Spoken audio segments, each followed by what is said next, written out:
કેતનભાઈ તાળા, Rajkot ward number 11 ના પ્રમુખ। આજે અમે થાળી વગાડીને વિરોધ કરીએ છીએ જ્યારે આ રાજદીપ સોસાયટીની અંદર 5 વર્ષથી કોઈ સુવિધા આપવામાં આવી નથી। ભારતીય જનતા પાર્ટી દ્વારા કે વાલીખેરે બધા કહે છે કે અમે આમ કરશું। કાલે મોદી સાહેબ આવ્યા હતા ત્યારે બધી મોટી મોટી વાતો કરી ગયા, પણ આવવાના હતા એની પહેલા મેન રોડો બધા ચોખ્ખા અને સફાઈ કરી। અત્યારે આ સોસાયટીના રોડ 5 વર્ષથી આ રાજદીપ સોસાયટીની અંદર કોઈ કોર્પોરેટર દ્વારા સુવિધા આપવામાં આવેલ નથી। તમે રજૂઆત કરેલી ખરા? અમે તો વિરોધ પક્ષ તરીકે તો બધી રજૂઆત કરતા જ હોય। અમે તો અધિકારીઓને જ રજૂઆત કરતા હોય, કમિશનરને પણ રજૂઆત કરી છે કે વોર્ડ નંબર 11 ની અંદર કોઈ સુવિધા આપવામાં આવતી જ નથી। કે નવો વિસ્તાર ભણેલો છે તો અમને પહેલાં તો અમે 2 વોર્ડ ઓફિસની માંગણી કરેલી છે, તો કીધું 2 વોર્ડ ઓફિસ તમે અમને આપો કે જ્યારે કોર્પોરેટર દ્વારા કે વિરોધ પક્ષ દ્વારા કે અહીંયા અને રહીશો દ્વારા કે અહીંયા જઈને અને એના પ્રશ્નોનો ઉકેલ કરે, પ્રશ્નોનું કંઈક નિરાકરણ કરે। આજે તમે એકઠા થયેલા છો તો કેટલા ટાઈમ લેશો તમે એકઠામાં?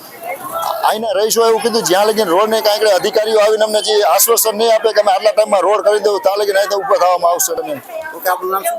કેતનભાઈ તાળા, મોવલિયા હંસાબેન, રાજદીપ 3 સોસાયટી શેરી નંબર 3। અમે 3 મહિનાથી આ રોડ માટે ફરિયાદ કરેલી છે, અમે કોઈ જવાબ જ નથી દેતા।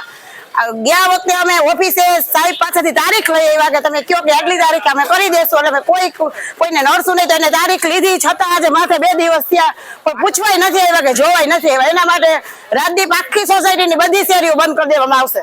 હવે કાંઈ નહીં, રોડ કરજો એ જ। રોજ કેટલા છોકરાઓને સાયકલ લઈને જવું હોય, કેટલા છોકરાઓ પડે છે। એકવાર ખાલી સોસાયટીમાં એને કઈ આટો તો મારી જાવ, બપોરે 12:30 આવો, 12 થી 12:30 વચ્ચે એને ખબર પડે કે કેટલા છોકરા બસથી નીચે આવતા રહી જાય। હવે યા લગી સાહેબને વાત કરી હતી અને એને અહીંયા રેકોર્ડિંગ કરેલું છે, સાહેબ ઓફિસે જઈને કહી આવ્યા છે। અને એને સાહેબે બીજા સાહેબને ફોન કર્યો, આજે સોસાયટીના કોર્પોરેટરને ફોન કર્યો, એની એને વાત કરી અને એને કહી દીધું કે 10 તારીખ તમારું બધું કમ્પ્લીટ થઈ જાય, પણ કાંઈ કર્યું જ નથી। ના, ઓલા વિનુભાઈ સોરઠિયા, હા,